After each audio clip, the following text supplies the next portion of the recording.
So what's up guys, welcome back to House of Ambition. मैं नेहा हाजिर हूँ आपके सामने हमारी वीडियो नंबर 6 के साथ, जो कि आपके हिस्ट्री CUET 2024 के सीरीज से है। ठीक है, इन सारी वीडियोस में हम 20 क्वेश्चन करते हैं और ये 20 क्वेश्चन आपको बहुत सारी नॉलेज देते हैं, साथ ही साथ आपके अंदर एक कॉन्फिडेंस भी इंस्टिल कर देते हैं कि आपको क्या क्या आता है और कौन सी वो एरिया है जहाँ पर आपको और भी ज़्यादा काम करने की ज़रूरत है। ठीक है, तो आज की जो वीडियो है वो किस चैप्टर में है? वो है chapter number 6। The name is भक्ति सूफी ट्रेडिशन। ठीक है, so without wasting any time, let's move forward towards the first question. Name the Arab general who conquered Sindh. वो कौन से फर्स्ट मुस्लिम जनरल थे, ठीक है, जिन्होंने सिंध को कॉन्कर किया था? तो यहाँ पर क्या है, पहली बात तो ये देख लीजिए, यहाँ पर दो नामों के तौर पे हम इस क्वेश्चन को देख सकते हैं। पहला क्या है, अरब जनरल। ठीक है, फर्स्ट तो ये हो गया। दूसरा, फर्स्ट मुस्लिम जनरल भी हो सकता है आपका। ठीक है, मुस्लिम जनरल हु इन्वेडेड इंडिया। ठीक है, जिन्होंने इंडिया पे अटैक इन्वेजन किया था। ठीक है, वो कौन थे? नादिर शाह थे, शुजा थे, जमान दुर्रानी थे, या फिर मोहम्मद कासिम थे? The answer is Mohammad bin Qasim. ठीक है, Mohammad bin Qasim. He actually invaded in the area which was earlier known as India. ठीक है, एंड ही कॉन्कर्ड सिंध। उन्होंने किस पे कब्जा कर लिया था? सिंध पे कब्जा कर लिया था। ठीक है, which of the following statements is not correct about Andal? ठीक है, जो हमारे आंडाल थी, मतलब यानी जो हमारी भक्ति सेंट थी, भक्ति ट्रेडिशन की जो सेंट थी, उनके बारे में इनमें से कौन सी जो स्टेटमेंट है वो सही नहीं है? ठीक है, तो फर्स्ट स्टेटमेंट को पढ़ते हैं।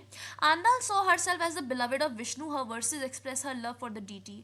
आंडाल अपने आप को विष्णु जी की भक्त मानती थी, और उनकी जितनी भी वर्सेस होती थी, उनके जितने भी दोहे होते थे, वो उन्हीं के लिए अपने प्यार को व्यक्त किया करते थे। ये तो बात सही है। ठीक है, Andal was a women Nayanar, she incorporated prevailing caste system in the society. Andal जो थी वो नायानार थी, यानी कि Nayanar meaning those who followed Shiva. Shiva bhakti cult को नायानार कहा जाता था। ठीक है, इन्होंने क्या किया था, समाज में उस टाइम पे चल रहे कास्ट सिस्टम को अपनी लाइफ में इन्वॉल्व कर लिया था, ये इसे मानती थी। ये स्टेटमेंट पूरी तरह से गलत है। देखिए, मैंने पहले इस पे मार्क कर रखा है, मतलब ठीक है, तो ये स्टेटमेंट गलत हो जाती है। This isn't right about Andal. Which bhakti sect was founded by Birbhan? अब कौन सा भक्ति सेक्ट है, मतलब भक्ति कल्ट थी, जिसे बीरभान ने फाउंड किया था? ठीक है, अब देखिए, रायदास का, या फिर रैदास, जो भी आप बोलते हैं, रैदास। ठीक है, रैदास का क्या था? संप्रदाय था, संप्रदाय। ठीक है, संप्रदाय था। उसी का एक ऑफशूट, एक छोटी सी अलग सी ब्रांच खुलती है, जिसको हम संतनामी या फिर सतनामीज कहते हैं। ठीक है, जिसे किसने फाउंड किया था? बीरभान ने फाउंड किया था। तो द आंसर इज संतनामीज या फिर सतनामीज। ठीक है, नेक्स्ट, इन विच रीजन द्वैत और डुअलिज्म ऑफ जीवात्मा एंड परमात्मा वॉज प्रोपगेटेड? किस हिस्से में भारत के द्वैत भक्ति, ठीक है, द्वैत भक्ति यानी कि वो जो ये मानते थे कि आत्मा और परमात्मा दो अलग अलग चीज़ें हैं, ठीक है, वो एक नहीं है, वो दो अलग अलग चीज़ें हैं, वो भारत के किस हिस्से में फॉलो किया जाता था, मतलब आगे बढ़ाया जाता था? तमिल, पंजाब, बंगाल या फिर Kannada region? The answer is Kannada region. Okay, next, Pandharpur movement is associated with the bhakti movement of. जो पंधारपुर मूवमेंट था वो किस हिस्से से बिलोंग करता है? महाराष्ट्र से, पंजाब से, असम से या फिर बंगाल से? The answer is Maharashtra. It belong to Maharashtra region. Okay, in which language were vachanas composed? जो वचन थे वो वचनास या फिर वचन, जो भी आपको कहना है वो कह लीजिए, ये जो वचन कंपोज किए जाते थे वो किस लैंग्वेज में कंपोज किए जाते थे? मलयालम, तमिल, कन्नड़ या फिर Telugu? The answer is Kannada. ठीक है, the answer is Kannada. Dash residence is a practice where women after marriage remain in their natal home with their children and husbands may come to stay with them. एक ऐसी practice जिसमें क्या होता था, जो औरतें होती थी वो अपने ही घर पे ही रहती थी, मतलब अपने पिता के घर पे ही रहती थी अपने बच्चों के साथ। ठीक है, जो हस्बैंड्स होते थे वो चाहे तो यहाँ पर विजिट कर सकते थे या फिर यहीं पर रह सकते थे। इस तरह की सोसाइटी को या फिर इस प्रैक्टिस को क्या कहा जाता था? Matrilocal, bilocal, patrilocal या फिर both A and A? The answer is matrilocal. ठीक है, आई थिंक ये क्वेश्चन देख के आपको पता चल गया होगा। क्वेश्चन नहीं भी पता चला होगा तो ऑप्शंस देके पता लग जाना चाहिए कि आंसर इज मैट्री लोकल। ठीक है, which of the following is a Sufi saint? इनमें से कौन से ऐसे इंसान हैं जो कि सूफी सेंट है? सलीवाते, नायानार्स, इब्न बतूता, निज़ामुद्दीन औलिया या फिर सक्करा? The answer is Nizamuddin Auliya, ठीक है, he was the Sufi saint. Devotee of Vishnu were called, जो विष्णु के भक्त होते थे उन्हें क्या कहा जाता था? Nayanar, Alvar, none of these, both A and B. The answer is Alvars, ठीक है, उनको क्या कहा जाता था? अलवर कहा जाता था। Who was the writer of Rukmini स्वयंवर हस्तमलक, किसने रुक्मिणी स्वयंवर हस्तामलक नाम की किताब लिखी थी? रामानुजन, इट्स रामानुजम, तुकाराम, एकनाथ या फिर Mirabai? The answer is Eknath, Eknath ने लिखी थी, ठीक है। Who was the minister in the court of Kalachuri, Kalachuri के या फिर कालाचोर महाराज के जो दरबार था उस दरबार में मिनिस्टर कौन थे? इनमें से कोई भी नहीं, बसवन्ना, तुकाराम या फिर Ramanujam. The answer is Basavanna, he was the minister in the court of Kalachuri, okay. Name the thing which was unusual for the travellers in India, ये क्वेश्चन बहुत ही ज्यादा क्या होता नहीं जो फेस पे रखा हुआ क्वेश्चन होता है, जो एकदम पेज के ऊपर रखा हुआ है, बस एक बार आपको पढ़ने की जरूरत है, वैसा क्वेश्चन है। इसीलिए ये क्वेश्चन जो है वो मैं आपके ऊपर छोड़ती हूँ, मुझे जरूर बताइएगा कमेंट सेक्शन में लिख के कि इसका आंसर क्या होना चाहिए, ठीक है। तो चलते हैं नेक्स्ट क्वेश्चन की तरफ। द कॉन्सेप्ट ऑफ सगुन ब्रह्मांड was the outcome of which concept of भक्ति मूवमेंट, एक ऐसा आइडिया जो ये कहता है कि जो ब्रह्मांड है वो सगुन है, मतलब उसका एक फॉर्म है, ठीक है, वो फॉर्म लेस नहीं है, ठीक है, और जो फाइनल एंड है वो भी ब्रह्मांड ही है, मतलब सबको जाके ब्रह्मांड में मिल जाना है।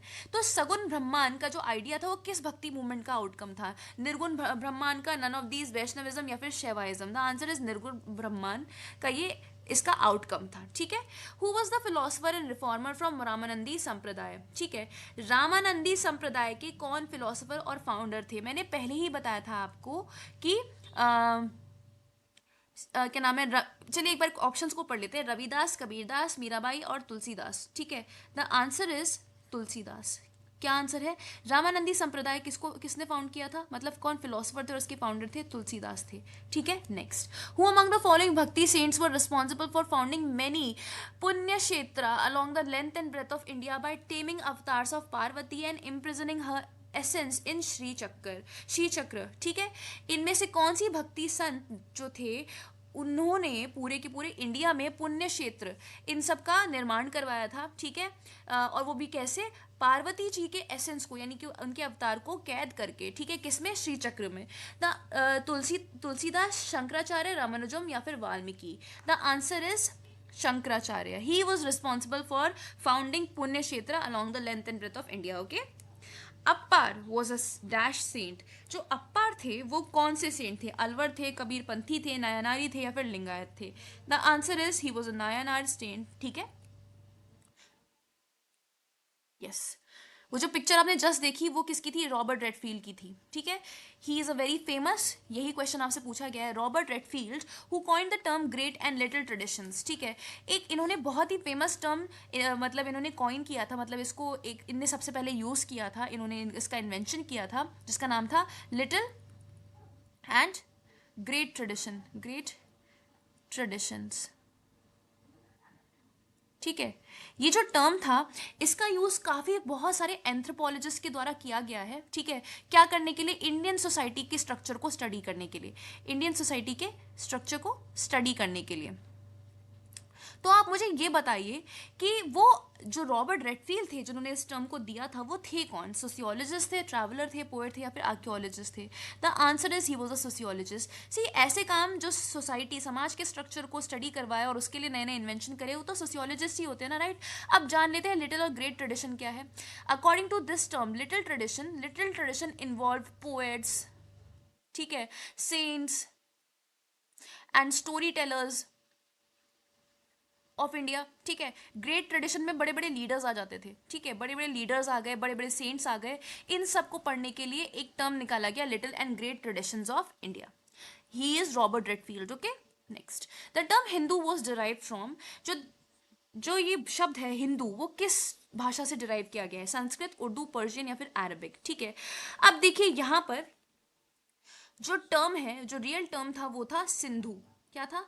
सिंधु। सिंधु एक रिवर थी, ठीक है। अब ये सिंधु शब्द है वो है संस्कृत भाषा का शब्द। क्या है? संस्कृत भाषा का शब्द। ठीक है। और इसी शब्द को गलत प्रोनाउंस करने की वजह से जो हमारे पर्शियन लोग थे ना, उन्होंने क्या कर दिया था, हिंदू कर दिया था, सिंधु का हिंदू कर दिया था। मतलब वो बोलते थे वो एरिया जो कि इंडस रिवर के आसपास है उसे वो हिंदू बुलाते थे। ठीक है। तो क्वेश्चन यहाँ पर पूछा गया the term Hindu was derive from. अभी जो हिंदू टर्म है बेसिकली वो तो सिंधु का मिस प्रोनाउंसिएशन है, तो पर्शियंस ने लेके आए थे। बट जो अगर बोला जाए कि ओरिजिन कहाँ पर है तो आप संस्कृत को मार्क कर सकते हैं। ठीक है। Next, Narsinh Mehta belongs to. जो नरसिंह मेहता थे जिनको नरसिंह भगत भी कहा जाता था, नरसिंह भगत। ठीक है। कुछ इस तरह की पिक्चर थी उनकी, देख सकते हैं आप लोग। तो ये जो नरसिंह भगत थे वो किस इंडिया के रीजन से बिलोंग करते थे।